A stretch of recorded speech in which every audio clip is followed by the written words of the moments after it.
Namaste.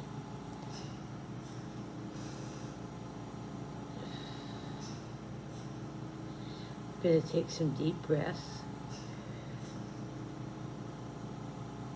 Feel the breath go all the way down to your toes. And then when you exhale, feel all of the impurities leaving you. Let your shoulders down. Feel the tension. Release it. The very beginning of having real control over our lives is being able to be at peace and to release the stresses in our body as we feel them build up. And we all have that. And one of the places where it builds up is right here in your shoulders. You can feel it. Lots of times we're running around like this with our shoulders up because we're so tense. Breathe and release it. Feel all the tension go out of your spine. Today, I'm going to read you something by a very great teacher. His name is Pir Hazrat Inayat Khan. He came to this country from India in the late 1800s. And he was a very great musician. He was a worldwide, well-known sitar player and musician. But he also was a mystic and a Sufi teacher. The Sufis are the heart of Islam, the mystical heart of Islam. I'm going to take this off because I'm trying to get used to being without it. So, Hazrat Inayat Khan was a great teacher.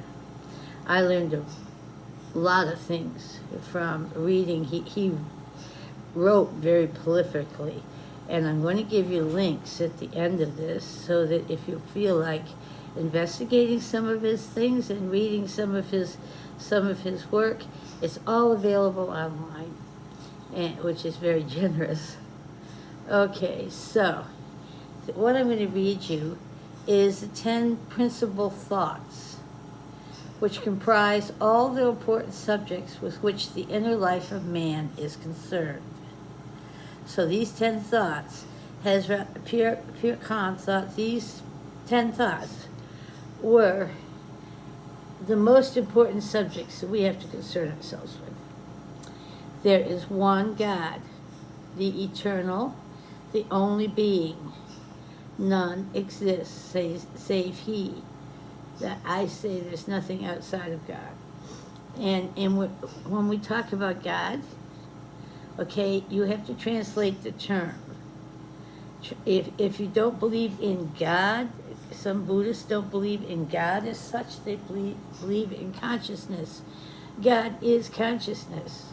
So it's all one thing, no matter what term you put to it. So please, for yourself, if you find the word God to be a trigger or offensive, just translate it. Translate it into the great consciousness or whatever term you use for the ultimate being. The God of the Sufi is the God of every creed and the God of all. Names make no difference to him. Allah, God, Ghat, Du, Khuda, Brahma, Bhagwan. All these names and more are the names of God. And yet to him, God is beyond the limitations of any name. He sees his God in the sun, in the fire, in the idol which diverse sects worship, and he recognizes him in all the forms of the universe, yet knowing him to be beyond all form. I read that again. He recognizes the great consciousness in all the forms of the universe, yet he knows that the great consciousness is beyond all form. God in all and all in God. He being the seen and the unseen, the only being. God to the Sufi is not only a religious belief, but also the highest ideal the human mind can conceive. Excuse me, my voice is not great today. The Sufi, forgetting the self and aiming at the attainment of the divine ideal, walks constantly all through life in the path of love and light. In God, the Sufi sees the perfection of all that is in the reach of man's perception, and yet he knows him to be above human reach. He looks to him as the lover to his beloved, and takes all things in life as coming from him with perfect resignation. There is a practice that's very difficult, but it is a practice. Accepting what comes with resignation. And it's not just resignation. If you have something really difficult that comes into your life, that's a lesson. Every difficulty is a lesson. And if we see it that way, we will progress very quickly because we're making use of the blessings of these lessons. The divine thought is the compass by which we steer the ship to the shores of immortality. The God ideal is to the Sufi as a lift by which he raises himself to the eternal goal, the attainment of which is the only purpose of life. The God ideal, which is the ideal of the great consciousness, or the pure being that is the essence of life, is to the Sufi, to the mystic, as a lift in which he raises himself to the eternal goal, the attainment of which is the only purpose of life. The second thought. There is one master, the guiding spirit of all souls, who constantly leads his followers towards the light. The Sufi understands that although God is the source of all knowledge, inspiration, and guidance, yet man is the medium. We are the clay. Clay is the medium through which God chooses to impart his knowledge to the world. He imparts it through one who is a man in the eyes of the world, but God in his consciousness. In other words, he constantly is sending his message through the human vehicle. It is the mature soul that draws blessings from the heavens, and God speaks through that soul. Although the tongue of God is busy speaking through all things, yet, in order to speak to the deaf ears of many among us, it is necessary for him to speak through the lips of man. He has done this all through the history of humanity. Every great teacher of the past having been this guiding spirit, living the life of God in human guise. In other words, their human guise consists of various coats worn by the same person, who appeared to be different in each. Shiva, Buddha, Rama, Krishna on the one side, Abraham, Moses, Jesus, Muhammad on the other, and many more, known or unknown to history, are always one and the same person. Those who saw the person and knew him recognized him in whatever form or guise. Those who could only see the coat, the human body, went astray.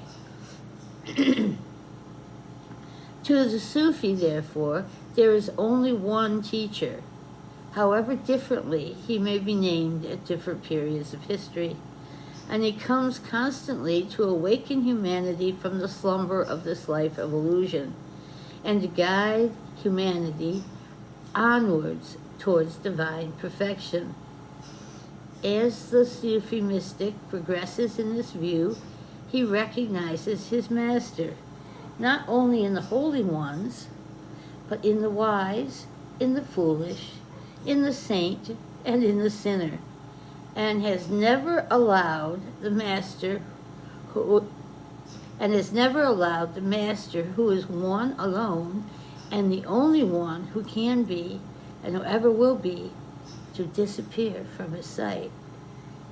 So he's constantly following God. I'm going to get a little drink here because I'm thirsty.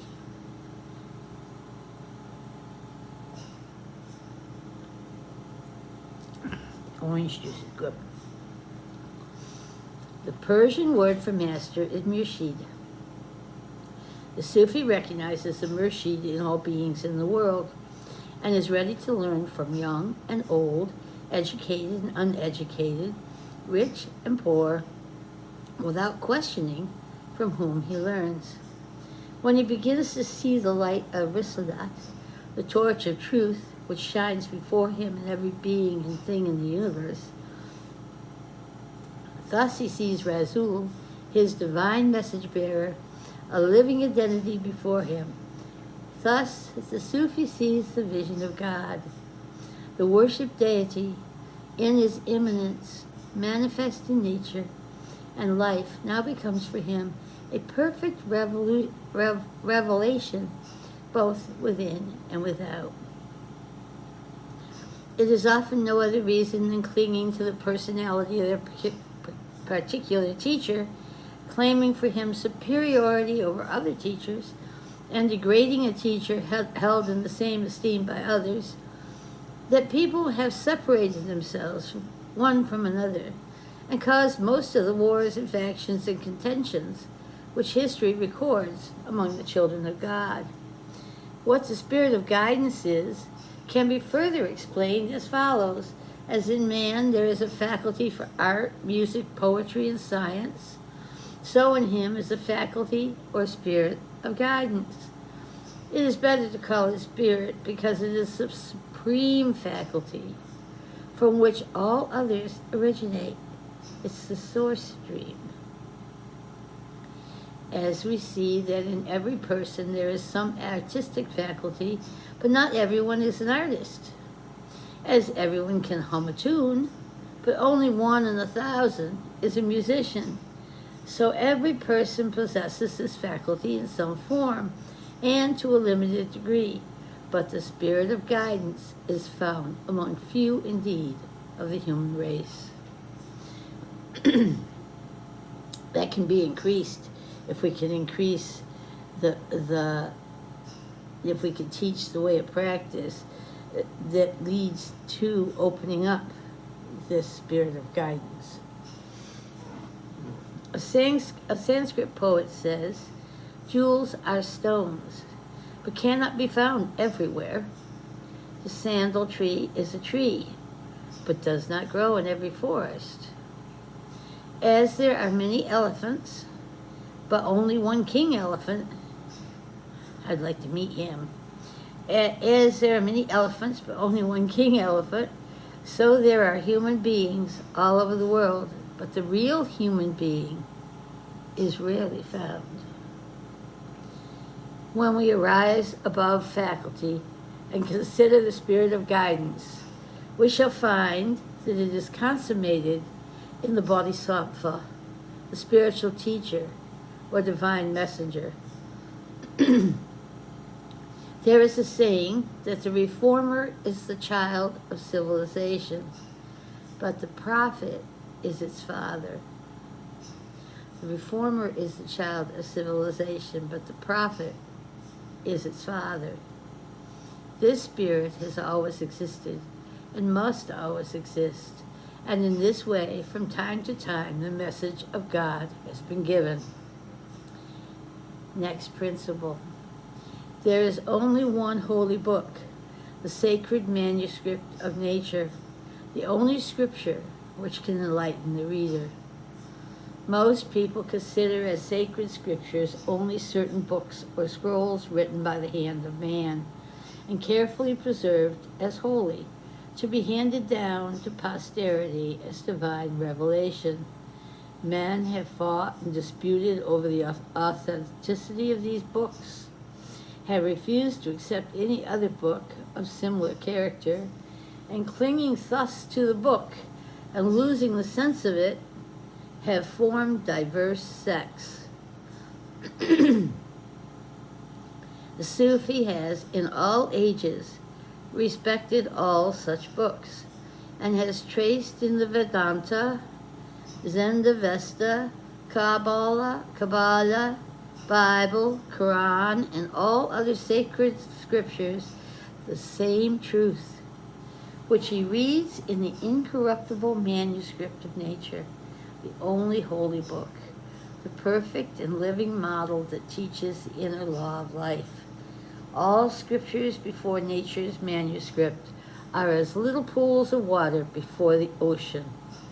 All scriptures before nature's manuscript are as little pools of water before the ocean.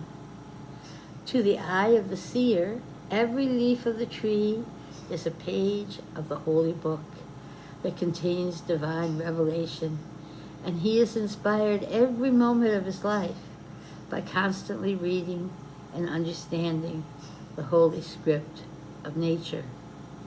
When man writes, he inscribes characters upon rock and leaf, paper, wood, or steel. When God writes, the characters he writes are living creatures. It is when the eye of the soul is opened and the sight is clear that the Sufi can read the divine law in the manuscript of nature, and that which the teachers of humanity have taught to their followers was derived by them from the same source.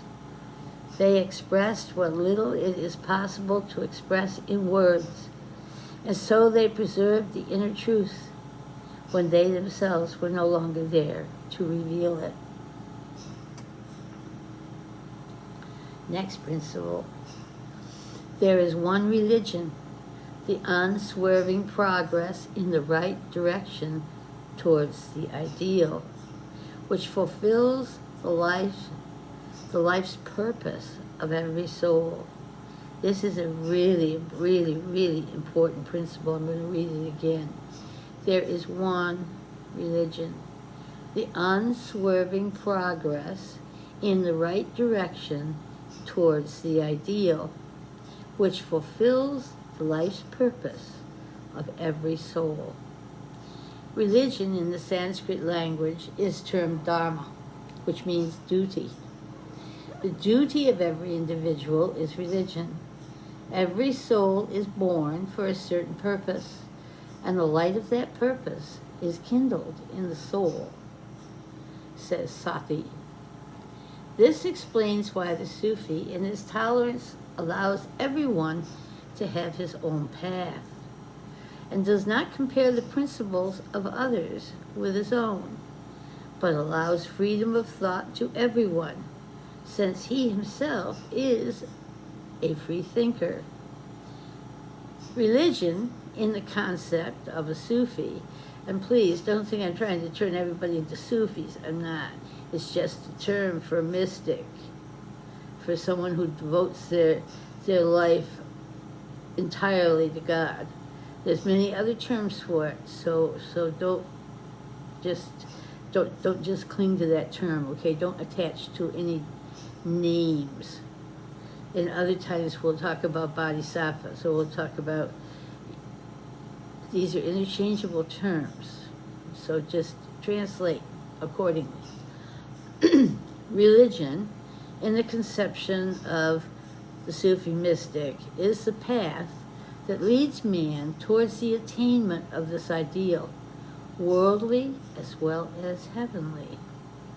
Sin and virtue, right and wrong, good and bad, are not the same in the case of every individual. They are according to his grade of evolution and state of life. Therefore, the Sufi concerns himself little with the name of the religion or the place of worship. All places are sacred enough for his worship, and all religions convey to him the religion of his soul. I saw thee in the sacred Kaaba, and in the temple of the idol also thee I saw. Next principle. There is one law, the law of I can't even say the word, reciprocity, the law of reciprocity, which can be observed by a selfless conscience, together with a sense of awakened justice. Man spends his life in pursuit of all that seems to him to be profitable for himself. And when so absorbed in self-interest, in time he even loses touch with his own real interest. Man has made laws to suit himself, but they are laws by which he can get the better of another.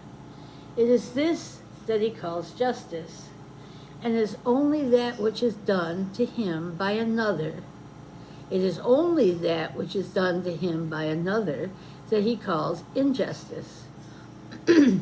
A peaceful and harmonious life with his fellow men cannot be led into the sense of justice that has been awakened in him by a selfless conscience. As the judicial authorities of the world intervene between two persons who are at variance, who are not getting along, knowing that they have a right to intervene when the two parties in dispute are blinded by personal interest, so the Almighty Power intervenes in all disputes, however small or great. It is the law of I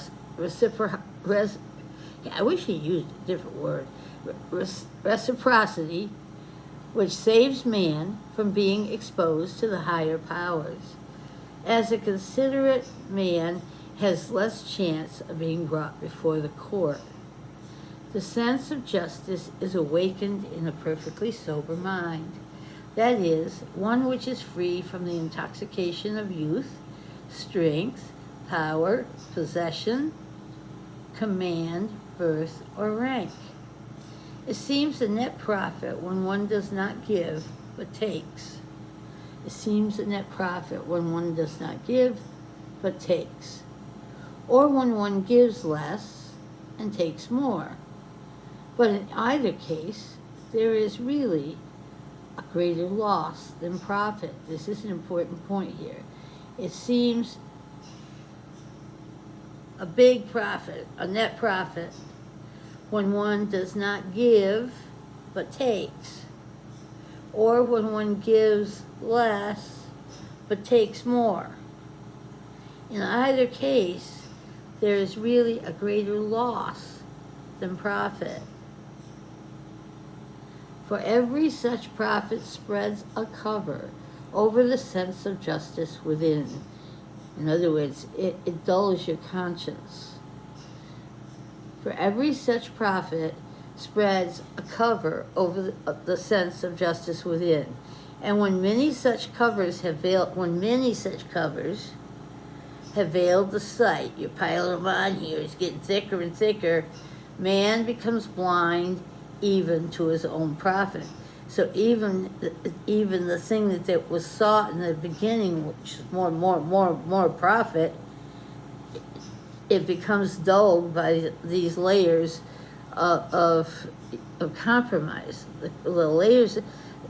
The first time you compromise this much, and then it makes it easier to compromise again. Now you're compromising this much, and you're profiting. What your soul down here is profiting less and less as you compromise the right for the sake of your own desires and comfort.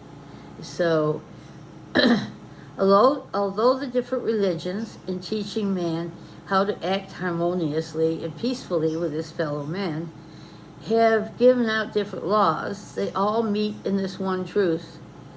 Do unto others as thou wouldst they should do unto thee. We say, do unto others as they would do unto you. No, no, that's not right at all. Do unto others as you would have done to you, okay? And that is called the Golden Rule. And the United Nations actually did a beautiful paper on that, and I'm going to try to post it for you. The paper is the different versions of the Golden Rule that is found all over the world in every single spiritual path and writing. Okay, the Golden Rule is the very foundation. And if we really practice that, if we really practice that, and we really practice loving our neighbors as ourselves, which means what we're practicing is learning how to love ourselves. Okay, those two things are the very foundation of all spirituality.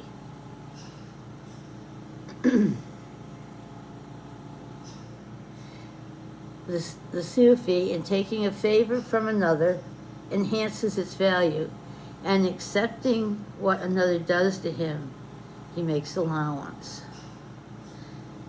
There is one brotherhood, the Human Brotherhood, that includes the sisterhood too. You have to remember, this was written back in the 1800s, where people weren't as politically correct about such things. I think we can translate. If we just translate in our minds, then we won't have an issue. We don't have to have an argument about definitions every time it comes along, okay? Just translate quietly yourself and bring from these teachings what you need to practice. You need to just listen to the teaching and translate it so it becomes a part of your heart and becomes a part of your moment-to-moment practice. That's the only point in reading these things, only point in studying them, is to glean the truth of practice so that we become more and more able to be at peace with ourselves and at peace with all of our brothers and sisters. There is one brotherhood, the Human Brotherhood, which unites the children of earth indiscriminately in the fatherhood of God, in the great consciousness of God.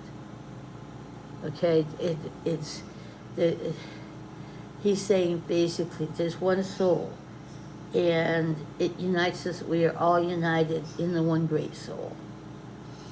The Sufi understands that the one life emanating from the inner being is manifested on the surface as the life of variety. And in this world of variety, man is the finest manifestation. I don't know. I kind of like butterflies. We could argue about that, but that would be kind of silly, huh? Okay. So, in this world of variety, man is the finest manifestation, for he can realize in his evolution the oneness of the inner being, even in the external existence of variety. In other words, even when we're in this world, we can experience the oneness of inner being that flows through all, the breath of life. We can experience that. Actually, we can live in it. But he evolves to this ideal, which is the only purpose for his coming to earth, by uniting himself with another. Okay, he evolves to this ideal. And that's the only purpose that we're here, is to become pure being, to become the essence that is our all. Man unites with others in the family tie, which is the first step in his evolution. And yet families in the past have fought with each other and have taken vengeance upon one another for generations, each considering his cause to be the only true and righteous one.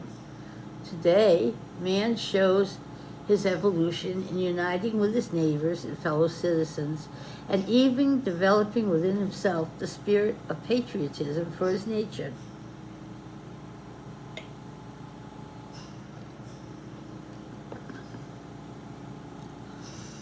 He is greater in this respect than those in the past. And yet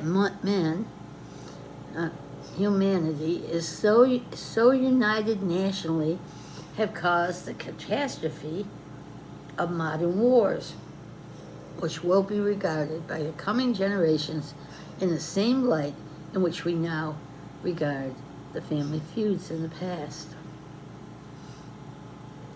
There are racial bonds which widen the circle of unity still more, but it has always happened that one race has looked down upon another. The religious bond shows a still higher ideal, but it has caused diverse sects which have opposed and despised each other for thousands of years, and have caused endless splits and divisions among men. The germ of separation exists even in such a wide scope for brotherhood. And however widespread the brotherhood may be, it cannot be a perfect one as long as it separates man from man. In other words, all of the politics of separation, the theology that preaches separation, all of that, anything that promotes the idea that there is a division in the being, in the soul of humanity, also is saying there's a division in God. We have all kinds of different religions that are saying we have the corner on the truth and we own God. Nobody owns God. We are all one being.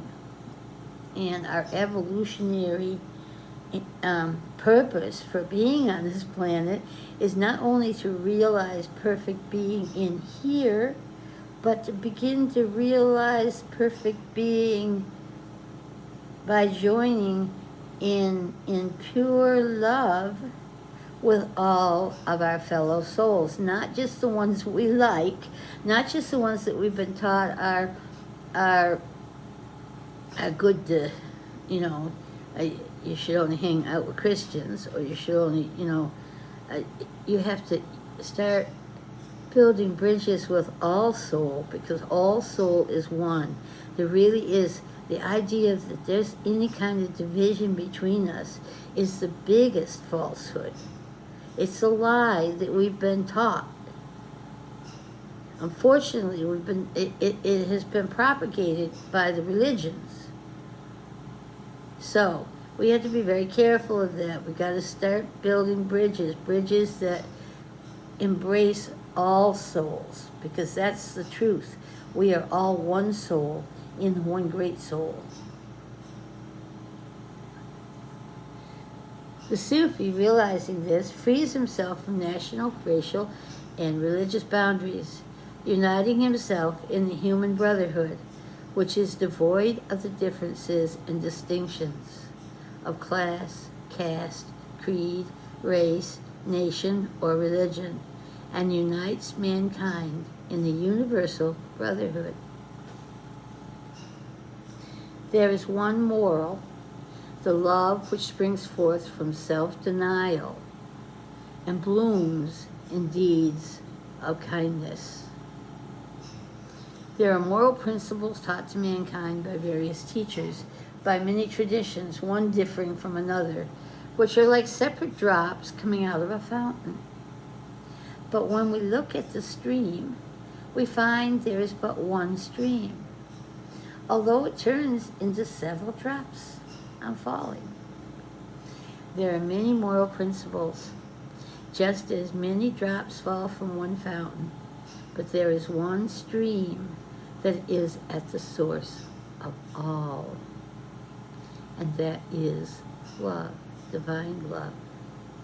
It is divine love that gives birth to hope, patience, endurance, forgiveness, tolerance, and to all moral principle. All deeds of kindness and beneficence take root in the soil of the loving heart. Generosity, charity, adaptability, and accommodating nature, even renunciation, are the offspring of love alone. Having an accommodating nature is a practice. It takes a long time. I don't always do that successfully myself. So if anybody's thinking that they're not perfect enough to be in my company, let me tell you, you're in good company, because I will tell you every time that I do something wrong, because I do it all the time. I do things that I have to learn and grow from. So we're all on the same page with this. It's a practice. It takes time. It takes patience, one step at a time, but the biggest thing it takes is full devotion. If you're fully devoted to the path of love, you will become love.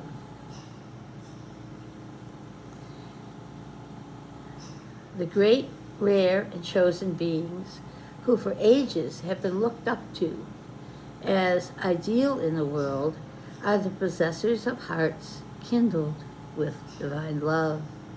All evil and sin come from the lack of this pure love. People call love blind, but love in reality is the light of vision, the light of sight. The eye can only see the surface. Love can see much deeper. The eye can only see the surface. Love, the heart of love, can see much deeper. All ignorance is the lack of love. As fire, when not kindled, gives only smoke, but when kindled, the illuminating flame springs forth. So it is with love. It is blind when undeveloped, but when its fire is kindled, the flame that lights the path of the traveler from mortality to everlasting life springs forth. The secrets of earth and heaven are revealed to the possessor of the loving heart. The lover has gained mastery over himself and others, and he not only communes with God, but also unites with him. Hail to thee then, O love's sweet madness, thou who healest all our infirmities, who art the physician of our pride and self-conceit, who art our Plato and our Galen, says Rumi. There is one object to praise, the beauty which uplifts the heart of its worshippers through all aspects from the seen to the unseen. It is said in the Hadith, God is beautiful and he loves beauty.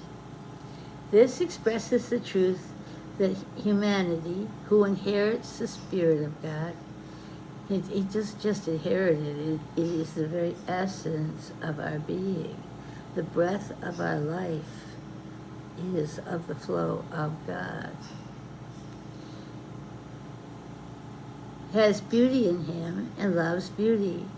Although that which is beautiful to one is not beautiful to another, man cultivates the sense of beauty as he evolves and prefers the higher aspect of beauty to the lower. But when he has observed the highest vision of beauty in the unseen by a gradual evolution from praising the beauty in the seen world, but when he has observed the highest vision of beauty in the unseen by a gradual evolution from praising the beauty in the seen world. In other words, when you look around you, say thank you. Praise the beauty of the sky. Praise the beauty of the rain. The song of the rain. I love the song of the rain. Okay? But every moment that you can, say thank you. Gratitude is an attitude, and gratitude is praise. Hang on a minute, my phone's ringing.